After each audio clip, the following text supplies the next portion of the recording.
Hi, welcome to a brand new video of the Target Individual Program, the Target Individual Experience.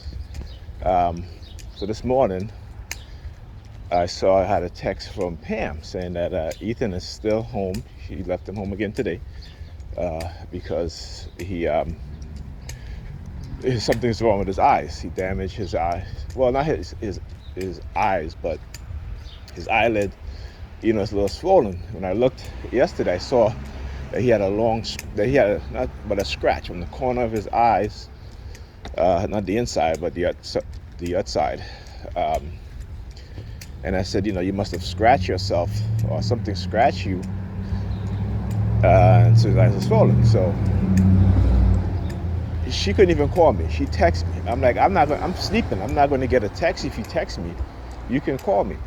Now, again, this is where I talk about where she does this, whoever it is or whatever she's talking to, she acts as if she doesn't call. Even when it comes to, the situation with Ethan, and the fact that she left him home alone. She left him home alone. Okay? Now, last night she came home, she was like, oh, she's all tired and this and that, and, she's supposed to wash our daughter's hair. And I was leaving, and she was like, oh, I have Zolé, you're not going to stay. I'm like, no, I'm not going to stay. Okay? Whenever every other time, you're like, oh, you're against me staying, but because it's a Tuesday and you have Zolé on a Wednesday and you got to get up early, okay, and you don't leave the house if I'm not there with the kids early, because they're always going to school late and really, really late, like minutes to 9 after 9 o'clock when their classes start at 8 o'clock. The school will start at 8 o'clock. So yeah. Well, here we go again. I'm gonna post another video, see how they keep doing with these women. Getting that they're slick. Alright, okay, just have to go to the store. Yeah, so they so I'm just like, so I called her, and as I call her, because they're monitoring my phone, my upstairs neighbor again banging on the floor above me. So she's like, I left Ethan home, his eyes is too well, what have you, I'll call you back, what have you. I'm like, okay, whatever. And she asked me to look at his eyes. I'm like, yo, you are the nurse. You went to school for a nurse. You're an RN, as a matter of fact. You are an RN, okay? And you are the head nurse in the pulmonary department, okay? You know what I'm saying? And she's asking me to go look at it. What do I think? I'm just like, I'm like, you can go to work and you can diagnose your patients. You can do all of this stuff. But when it comes to your home life and your kids, it's like you don't know what the hell you're doing. Which I don't understand. But again, I've seen it. I've listened to a lot of women who call into some of these programs, particularly Kevin Samuels, and when they talk about their profession. But then when they get on home, their home life is a mess, right? Their home life is a mess. So, anyway. So as soon as I hanged up the phone with her, I hear whoop, the police sirens again, right?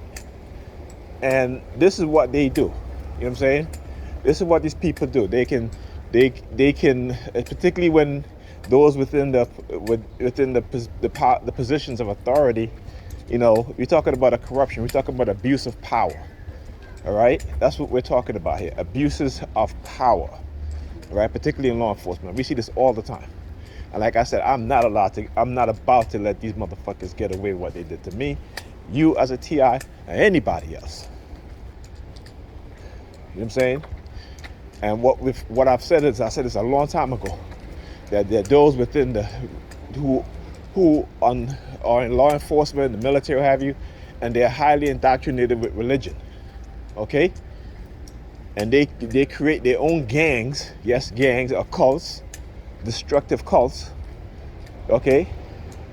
And they think that they can supersede any law of the land because they're God soldiers or God representatives to dole out God's justice. This bullshit, right? Meanwhile, they're committing atrocities and evil, right? They're committing murder, set up all sorts of shit in the name of their God. See, this is why, religious people, particularly religious fanatical people, do not belong in any form of government. And I wish that they would put a constitutional amendment that says that. Because these people are evil as shit. They're evil. Simple as that. Okay? They are fucking evil. And I'm about to, like I said, I am going to, myself, I've dedicated myself to exposing them. And I will continue to do that. I will continue to expose them in every single way, every facet. Okay? Because that's who they are. All right? And just because they got a gun and a badge and they possess authority doesn't make them right. Simple as that.